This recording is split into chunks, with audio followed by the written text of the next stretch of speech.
Hey everyone, Aisha here. So today I wanted to talk about the topic, don't let the perception of lack cause you to desire to go back to bondage. And I think that this is a really important topic for single moms because one of the things that we deal with at times is the perception of lack in certain areas. It might be financial, it might be relational, it might be, missing some sort of companionship. You might feel like, there are certain things that are missing in terms of being able to walk in purpose. There's so many things that can cause this perception of lack, that can cause us to romanticize a past season, even if that past season wasn't good, right? And this is where we really see ourselves actually in Exodus 17. Because just to give you some background on where we're landing in Exodus 17. So this is where God provides water for the people of Israel. And so keep in mind, this is after God rained down the 10 plagues on Egypt. This is after God made the bitter water sweet. This is after God parted the Red Sea. This is after God provided manna from heaven, right? So God has already demonstrated that he is a God of provision, right? In a number of different situations and circumstances before we even get to this point. Sound familiar, right? And so one of the things is that God is calling the people of Israel to trust him, to be able to trust him with their daily needs, to be able to trust them with their feelings of lack, to trust him with their frustration. And so we see actually at this point, I'm going to read it starting from verse 1. The Bible says, all the congregation of the people of Israel moved on from the wilderness of sin by stages, according to the commandment of the Lord. One of the things that I find really interesting is that they moved out by stages. So they were groups, they were orderly in terms of how they moved. So there was an expectation for how they were supposed to move, and that was according to the commandment of the Lord. Just as there's an expectation for us to be able to move in faith with the Lord. And so the people of Israel camped out at Rephidim. I don't know how to pronounce it, but there was no water for the people to drink. So here's the problem. God moved them from a place where they were familiar at, right? Because they had camped there. So they started to get used to it. They started to collect their manna every day there. And then God moved them to a new season, a new situation, a new place. And there was a problem. And so there was no water. They were thirsty. So they were probably questioning whether God moved them in the beginning, right? Because there was no water. Because sometimes we can get it messed up and twisted. We think that when God moves us, that we won't encounter obstacles. And when we encounter those obstacles, those things can cause us to doubt God. But God is still in the challenges. God is still in the obstacles. God is still there. And so what happened is that in verse 2, therefore the people quarreled with Moses and said, give us water to drink. And Moses said to them, why do you quarrel with me? Why do you test the Lord? But the people there thirsted for water, and so the people grumbled against Moses and said, why did you bring us out of Egypt to kill us and our children and our livestock with thirst? And so I want to pause there at the end of verse 3, because it's not just the people of Israel who do that. We do that as well. We grumble against the Lord. We complain against the Lord when things don't look the way we think that they should look, when we want them to go differently, when we might feel that the Lord is lacking and not providing us with certain things, right? We do this as well. And so Moses cried out to the Lord and said, what shall I do with these people? They're almost ready to stone me. And then the Lord said to Moses, pass on before the people, taking with you some of the elders of Israel, and taking your hand the staff with which you struck the Nile. Behold, I will stand before you there on the rock of Horeb, and you shall strike the rock, and water shall come out of it, and the people will drink. And Moses did so in the sight of the elders of Israel, and he called the name of the place Massah and Meribah, because of the quarreling of the people of Israel, because they tested the Lord by saying, is the Lord among us or not? And so I love this because their reaction is so similar to the reactions that we have at times when we don't get what we want, or when we're experiencing a delay, or when things don't look the way we think that they should look. We end up quarreling with the Lord as well. And so one of the things that I realized as I was, preparing this passage and just reflecting on it, is that we too can desire to go back to a place of bondage, because the people of Israel were in slavery for 400 years. It's called Hebrew slavery for a reason, because there was nothing worse than Hebrew slavery, right? Not Hebrew slavery, but Egyptian slavery of the people of Israel. And so that thirst, that real physical thirst, that need, caused these people to desire to go back to a place where they were mistreated, they were worked hard, and they just weren't treated very well. And so the same is true for us. We can desire, if we're with the perception of lack, we can desire to go back to bondage. We can desire to go back to unhealthy people, toxic relationships, jobs, old habits, and things that God has delivered us from, or things that he's in the process of delivering us from. It can cause us to doubt his plan. It can cause us to wander, rebel, and try and do things our way, because we don't trust the way God is moving. This is why having a grateful heart is so important. Because the thing is, when we have a grateful heart, it keeps us grounded, and it continues to remind us of who God is and what he has done in the past. Because what I want you to understand is, during this time when they're grumbling against Moses for thirst, a real physical need, God was still meeting their needs with manna every day. Right? So he was still giving them manna. But the problem is that they took their eyes off of God and what he was already doing, the miracles that he's done in the past, and they forgot who God was, the God of provision, and they did not go to God for their immediate needs. And we can do the same thing. We can forget how God has showed up for us in the past. We can forget the way God is showing up for us now.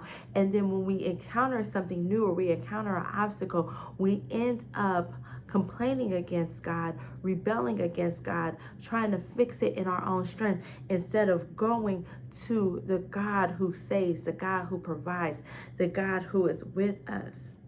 And one of the other beautiful things too is that God was literally with them. And just like he is with us today, God was with them through the cloud during the day and the fire by night. So he traveled with them. So they're standing in the midst of God, standing in the midst of his provision, but yet they didn't see him.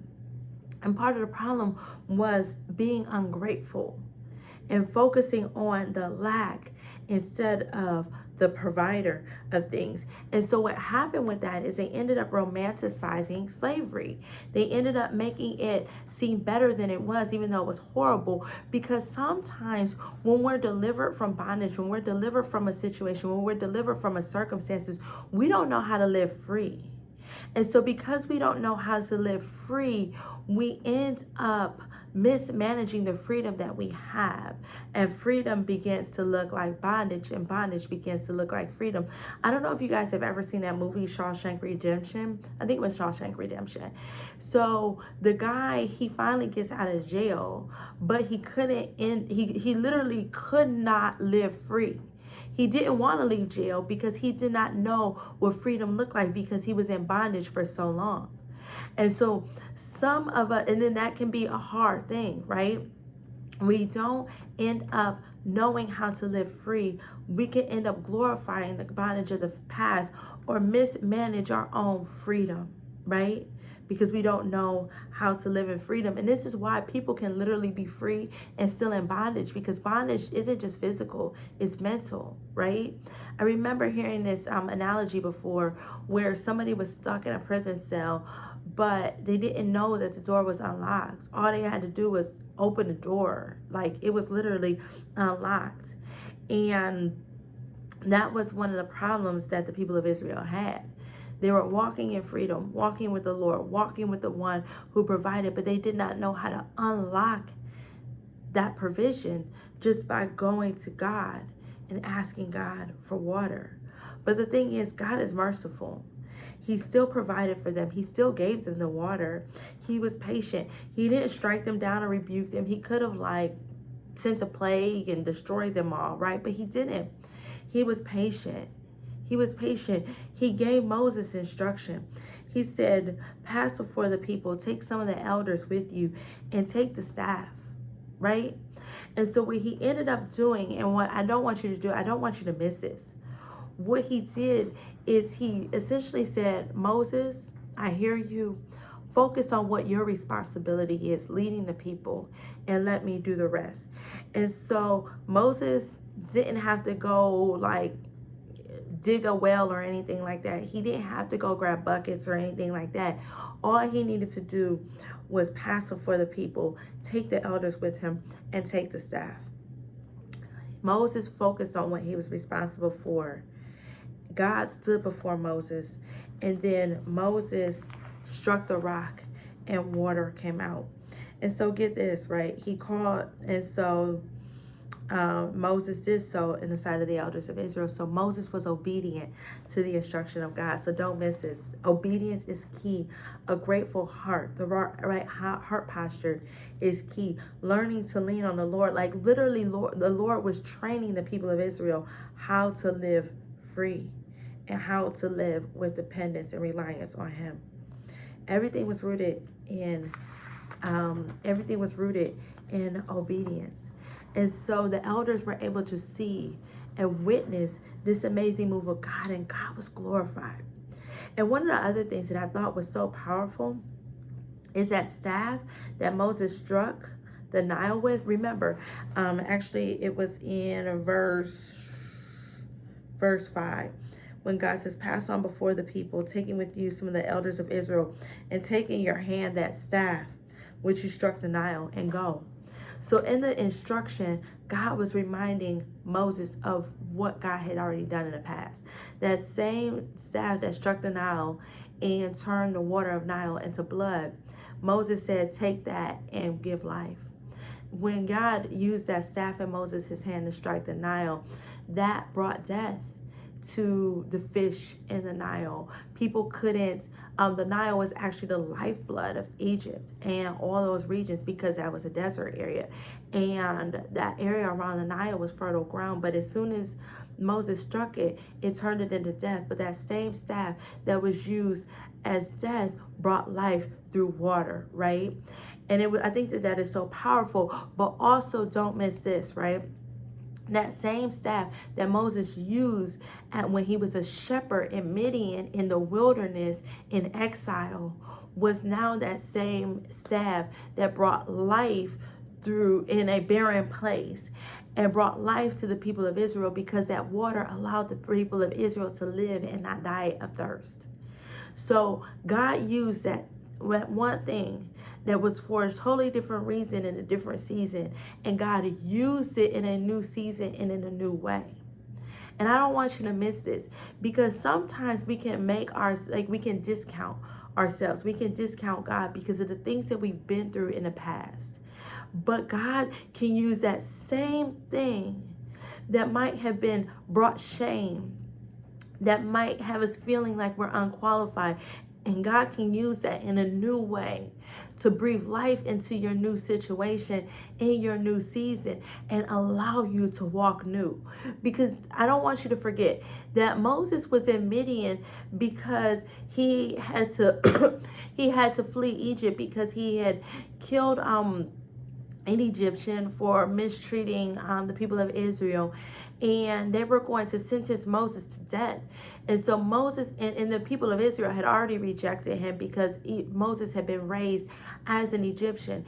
And so Moses ended up fleeing into Midian and living in exile away from his people and his family for a very long time. And he became a shepherd, a practice that was, common with the people of Israel, but was frowned upon by the people of Egypt, the people that he was raised by.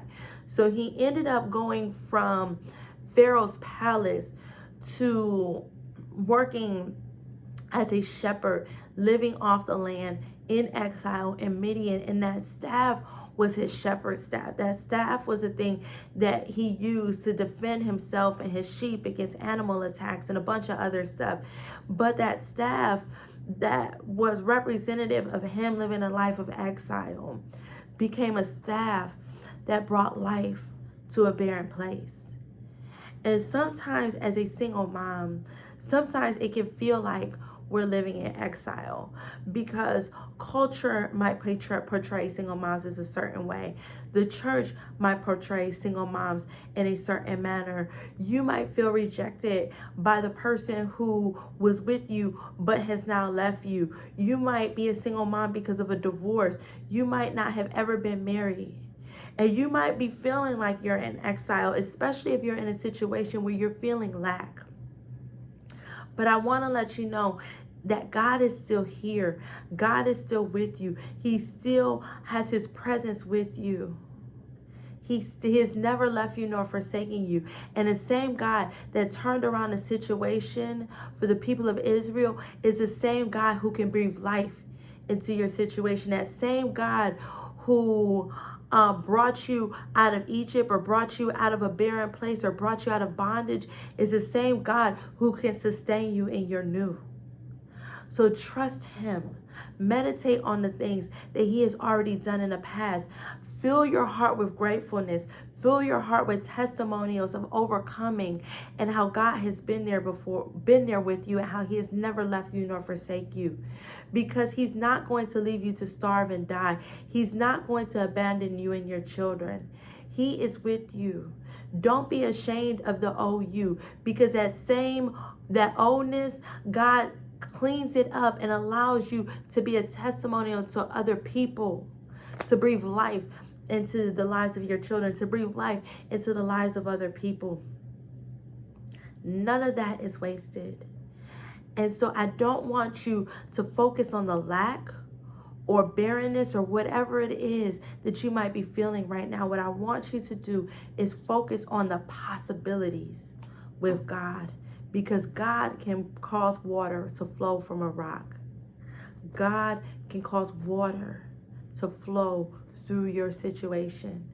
So turn to him, seek him, rely on him, cry out to him, because Moses showed us what to do. Moses didn't grumble and complain. Moses didn't try and check the people. What he did is he went to God. And the same God who answered Moses is the same God who's going to answer you. And so make sure you like this video, subscribe, share with your friends, leave me a comment, and let me know how this has encouraged you and how this helps you. And make sure you grab a copy of the book, Navigating the Impossible, a survival guide for single moms from pregnancy through the first year of motherhood. It's available on Amazon, as well as at navigatingtheimpossiblebook.com if you would like a signed copy. So I hope this has encouraged you. Talk to you soon. Bye.